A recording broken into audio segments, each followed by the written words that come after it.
Yo, what's good, everybody? Today is Friday, September 19th, and I did end up taking two trades today.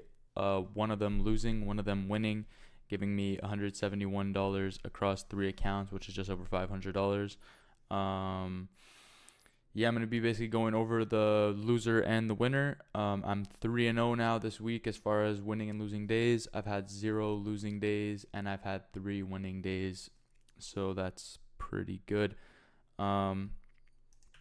I'm going to go over what my bias was today, and then I'm going to get into the trades.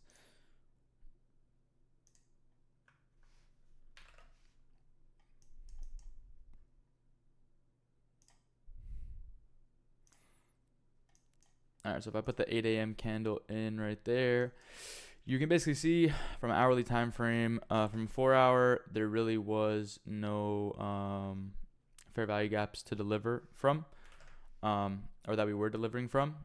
So, sorry. So even on hourly, there really was no unfilled 1 hour gaps to even target. The reason I'm showing you the hourly right now is just to show you these two draws on liquidity. As you can see, these are pretty obvious draws on liquidity, opposed to like this low, this low, this low, that ES already took right here.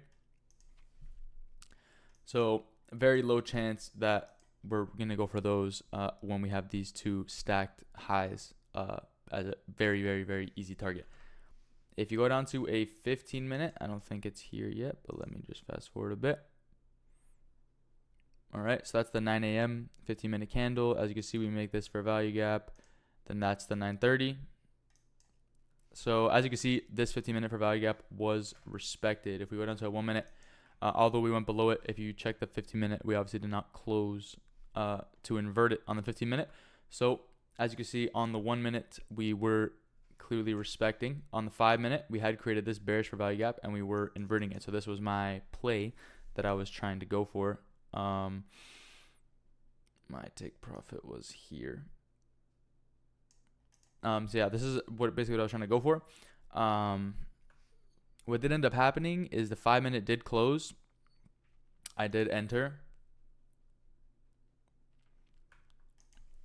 I did enter here. I'll go down to the 1 minute to make it a little bit clear. I did enter here, and then I got stopped out. I had my stop loss here at the bottom of this wick of the 5 minute candle. So just so you know what that is when I go back to the 1 minute. As you can see, we barely got stopped out, and then price ripped higher.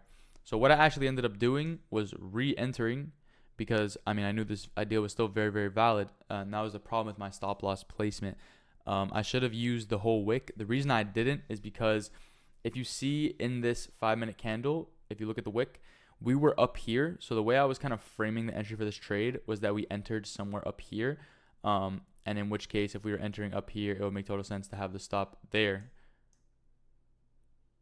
Yeah, if we're entering up here, it would make total sense to have the stop there. But obviously that did not happen. We ended up entering lower, and I didn't really take that into account. So I did not use the whole wick in my stop. Using the whole wick obviously would have kept me in the trade. So what I ended up doing was re-entering right around here. And then, yeah, literally straight to TP. As you can see, like that's a 1 minute candle. And this is my break-even point, which was this internal high. I never really got to set it because this candle literally just popped up and smacked my TPs. So, yeah, I think I made like this actual trade 1.5 R. I'm pretty sure that's around what I made because I wiped out a $220 loss and then still came out with $171 or whatever it was profit. So, yeah, that was a trade recap today. Perfect example of the model again on a 5 minute. Same thing as yesterday. If you check through the last 3 videos, you can literally just see what trades I'm taking, and I literally won all week. So if you need to, like, you know, literally just see how to use an inversion trading model, just literally watch the videos. But yeah, that's basically it for me. That's the end of the week. So I mean, pretty good week for me, obviously. So I'm just gonna enjoy my weekend at this point. If you caught this trade, good shit. And if you guys stopped out like me, we're idiots. But anyways, have a good weekend.